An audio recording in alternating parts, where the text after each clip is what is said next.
जय शिवराज, जय भीम, सलाम वालेकुम, जय श्रीराम, सत श्री अकाल. तर शिर्डीचं लागलं भाडं मला उबरमध्ये 8.5 मिनिटासाठी. तर कस्टमरला पिकअप करून मग निघालो इथून समुद्री महामार्गाला. त्याच्या पहिले मला मॅडम बोलली इथे ढाब्यावर थांबव करून. मग ठीक आहे, तर ढाब्यावर थांबलो मी आणि जेवण झाल्यावर मग थोडा व्हिडिओ काढला. हे ढाबा आहे. तर निघायचा टाईम झाला. मग आम्ही पोचलो पण 3.5 घंट्यामध्ये शिर्डीला पोचताच तर माझा विचार होता की मी पण दर्शन घ्यायला जाऊ. तर दर्शनची लाईन थोडी मोठी होती, पण तरी पण माझं दर्शन झालं.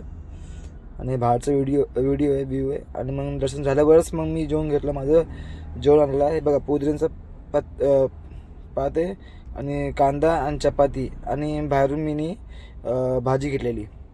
तर तेच पुदिना, कांदा आणि चपाती आणि भाजी खाऊन केले. आणि सकाळी उठलो तर थंड एवढी थंडी होती की सांगायचं येत नव्हतं.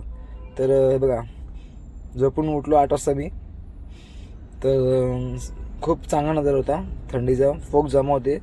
नंतर मग 9 वाजता मग माझं हे ब्रेकफास्ट केलं. तर बघा, पावभाजी घेतली होती मी. तर ह्या ढाब्यावरून हे पावभाजी. मग मला 1 वाजता, कारण की लेट टाईम झाला. 1 वाजता मला लागलं भाडं ओलामध्ये भाडं. तर मॅप पडला मला 1 वाजता पिकअप करून. तर मी बोललो की चला थोडा बाहेरचा नजारा घेऊ. आणि थोडं 4-5 किलोमीटर पहिले मी गाडी थांबवली, कारण की बाहेरचा नंतर खूप छान होता. कारण की तिथे गुलाबाचे फूल होते आणि गण्याचं हे होतं ऊसाचं. तर ऊस ते मी आधी फूल बघायला गेलो गुलाबाचं. हे बघा, तुम्हाला दिसत नसेल असं वाटतं फूल. खूप छान फूल आहे इथं. हे बघा किती छान नजारा आहे. लय मोठे चांगले फूल आहे. व्हाईट फूल आहे, लाल फूल आहे, गुलाबी. हे बघा, मी एक तोडलं पण. बघा किती मस्त फूल आहे. खूप छान फुल होतं हे. आणि चांगला वास आला त्याचा, सुगंध एकदम मस्त आला. नंतर मी विचारून एका माणसाला की तोडू का 2 गन्ने ऊस. तर तोड. तर 2 तोडले मी. तर मी विचारलं एका माणसाला की मी तोडू का दादा हे. तेव्हा जा तोड. तर मग ठीक आहे, तोडतो मी. तर हे का चांगले बघू लागलो मी ऊस कुठला चांगला आहे.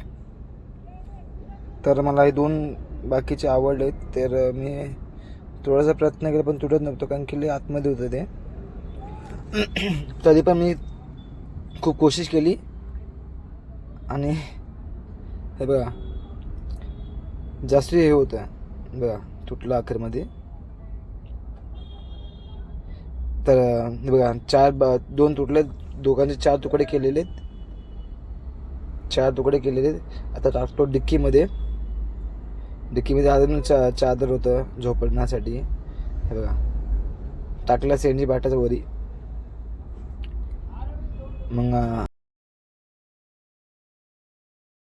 वाटलं तरी पण आता कोशिश करतोय की फटाफट जावं करून मुंबईत तरफशी.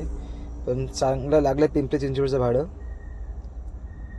ते बोलले की कसं ये करून. तर मग टाइमपास केला आणि दिसलं मला छत्रपती शिवाजी महाराजचं स्मारक दिसलं मला. तर त्यांचा व्हिडिओ काढला मी. बाकीचे लोक काढले व्हिडिओ. तर मस्त बघा. आता सरांना पिकअप केलं 1 वाजता मी. आणि ते बोलले की मग जायचं मंदिरात दर्शन करा. म्हणून चल ठीक आहे, जाऊया आपण. बघा कसे राहत बघा गावकऱ्यांनी. हे मंदिर आहे. मंदिरचे बघा इथं बसलेले आहेत. इथं मंदिरचं दर्शन होतं आहे. आणि बघा गावाचं हे शेळ्या आहेत. घरं मतलब एकदम चांगलं वातावरण आहे. आपल्यासारखं नाही आहे गिचिडीमध्ये. पोचल्यानंतर मग मला बोलले की चल ढाब्यावर जाऊ जेवण करून. तर हॉटेलमध्ये मी गेलो. बघा छत्रपती शिवाजी महाराजचं आणि सप्तशृंगीचं बी होतं फोटो. खूप सारे होते देवाचे फोटो. तर मी मागवलं मग बकऱ्याचं मटण ग्रेव्ही आणि 2 भाकर, तंदुरी रोटी. आणि ते खाऊनच मग आम्ही निघालो. मग गाणं ऐकत मग सेंजी बनून झाल्यावरच मग मला भाडं एक पण भेटलं नाही पिंपरी चिंचवडवरून. तर सकाळी उठलो, सकाळी नाश्ता केला. मग भेटू नेक्स्ट टाईम. ठीक आहे, ओके बाय.